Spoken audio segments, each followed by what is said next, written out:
Olá, eu sou o professor Charles Assunção e nesse vídeo nós faremos uma breve introdução aos motores de combustão interna.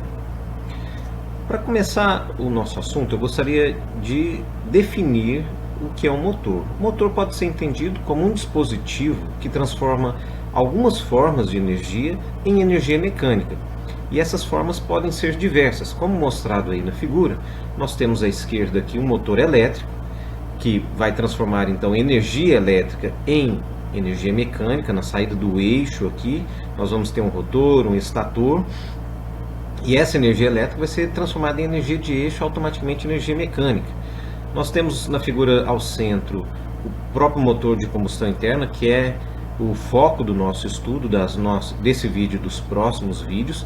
Ele vai transformar a energia termoquímica de um combustível em energia mecânica, seja alternativo, seja rotativo.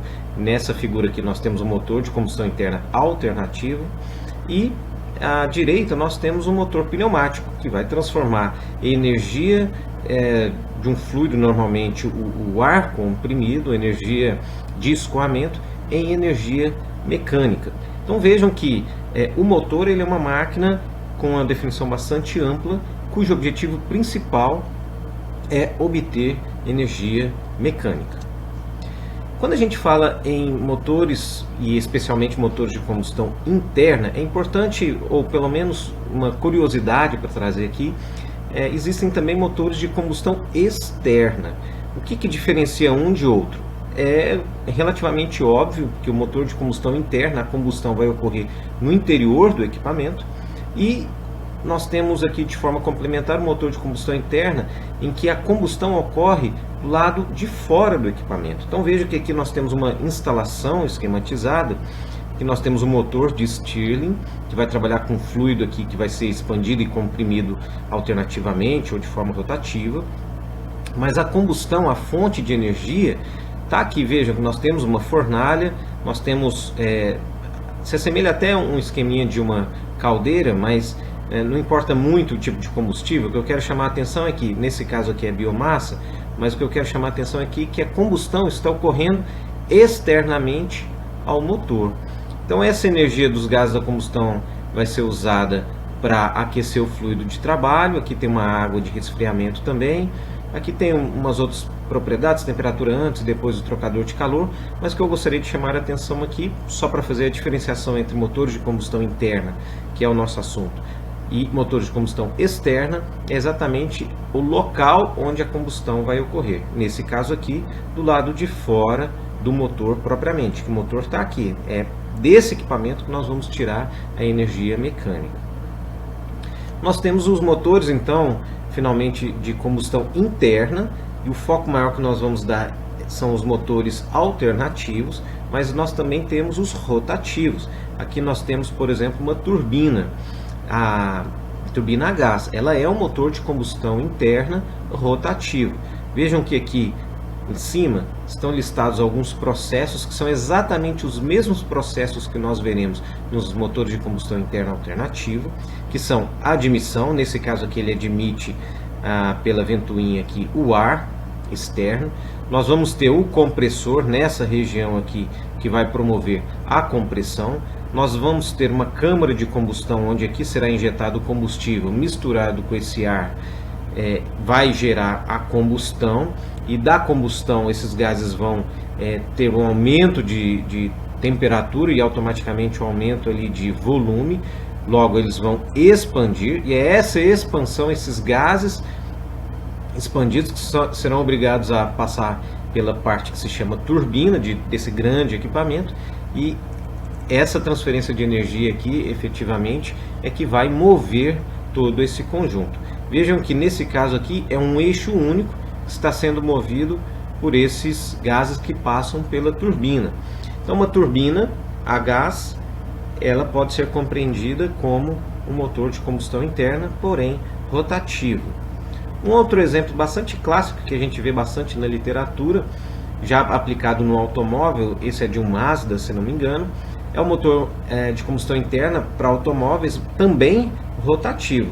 Aqui a gente tem a figurinha esquematizando os processos: admissão, Aqui vai começar a compressão, nós vamos ter a compressão, a combustão com a expansão e o escape. A gente vai falar desses processos, do princípio de funcionamento no próximo vídeo de forma bem detalhada. Aqui o objetivo é apenas dar uma visão geral daquilo que existe. E à direita aqui nós temos uma figura de um motor desse na escala real. E finalmente, o assunto que nós trataremos é o motor de combustão interna alternativo. Isso por ser talvez o de maior aplicação e de maior interesse para nós que estamos nesse curso de formação profissional da área de engenharia mecânica e de mecânica em linhas gerais. São aqueles motores que são montados nos nossos automóveis, nas motocicletas, sejam eles a diesel, a gasolina ou a álcool. A gente vai ver que tem diferenças entre esses motores, mas o jeitão em linhas gerais é o mesmo. Eles são motores de combustão interna alternativo porque ao invés de movimento rotativo, como ocorre nas turbinas a gás e no motor Wankel, aqui a gente vai ter pistões que vão ter um movimento ascendente e descendente, ou seja, um movimento alternativo de subir e descer, e é esse movimento então que vai transmitir energia mecânica para o eixo de saída e ali para as rodas e assim por diante. Então, os assuntos daqui para frente a gente vai sempre focar nos motores de combustão interna alternativa.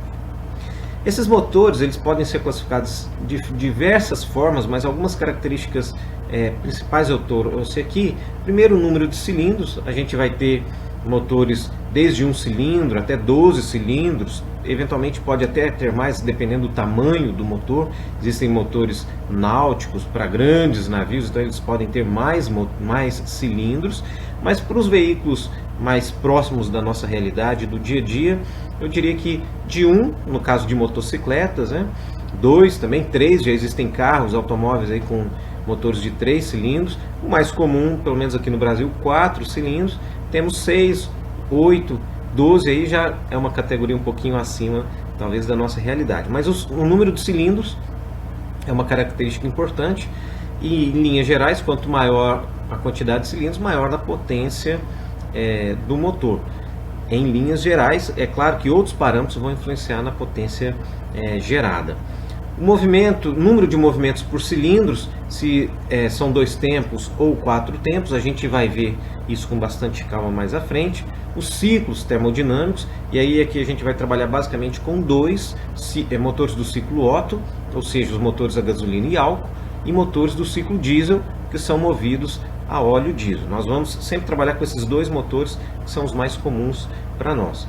E finalmente eu trouxe aqui a disposição dos cilindros. Esses cilindros podem estar dispostos de diversas formas, em linha, em V, em W, do tipo boxer. A gente vai ver algumas figuras aqui nos próximos slides, mas é uma disposição que ela vai depender muito do espaço requerido. Em linhas gerais, o motor com cilindros em linha, ele tende a ser mais simples, mas ele tende a ocupar mais espaço.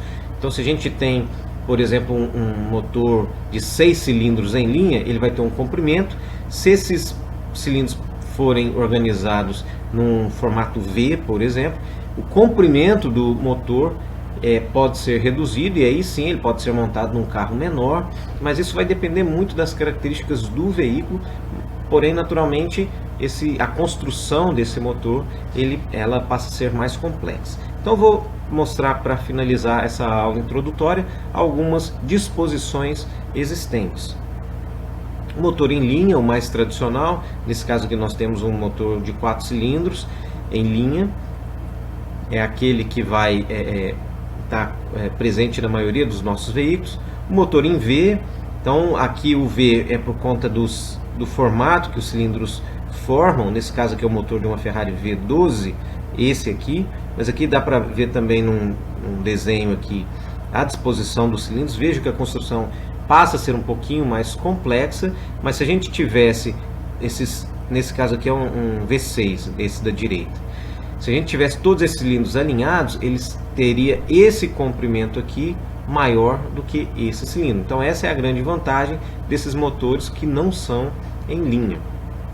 Motor boxer, ele é como se fosse um em linha, mas dois cilindros vão se movimentar para um lado, nesse caso aqui, e dois para o outro, e esse movimento aqui vai ser, esse alinhamento vai ser no plano horizontal, o em linha é num plano vertical, são os motores do Fusca, por exemplo, nesse caso aqui é de um Subaru Flat 4 Turbo. Motor em L, aqui a gente vai ter um cilindro e aqui outro, nesse caso aqui é o motor da Ducati, uma motocicleta. Motor em W, que nesse caso aqui é um W12, então se a gente contar aqui nós teremos 12 cilindros, mas o que é o W? Seria um duplo V, vamos dizer assim, que aqui a gente tem um alinhamento cilindro e aqui tem outro, e a dupla seguinte, ela está um pouquinho mais fechada, o ângulo dela é um pouquinho mais fechado, e assim sucessivamente. Então a gente tem essa configuração em W que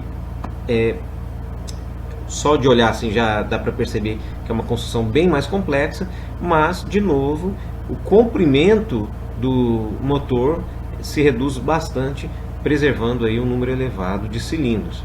E finalmente a gente tem um motor radial, como o próprio nome já diz, os cilindros estão, se a gente imaginasse aqui uma circunferência, eles estão alinhados no sentido radial. São motores aplicados à indústria aeronáutica. Aqui nós temos o esqueminha de 5 cilindros, mas aqui a gente já tem um pouco mais de cilindros. Então são motores que a gente não vai ver em veículos aí nas nossas ruas. Com esse slide eu finalizo essa breve introdução, que teve como objetivo falar um pouquinho do que é o motor e destacar algumas características. Eu espero que tenha ficado claro para você. Em caso de dúvidas, não hesite em entrar em contato. No próximo vídeo nós falaremos sobre os principais componentes dos motores de combustão interna alternativa e o princípio de funcionamento. Eu agradeço a sua atenção e espero que você acompanhe o próximo vídeo. Obrigado e até lá.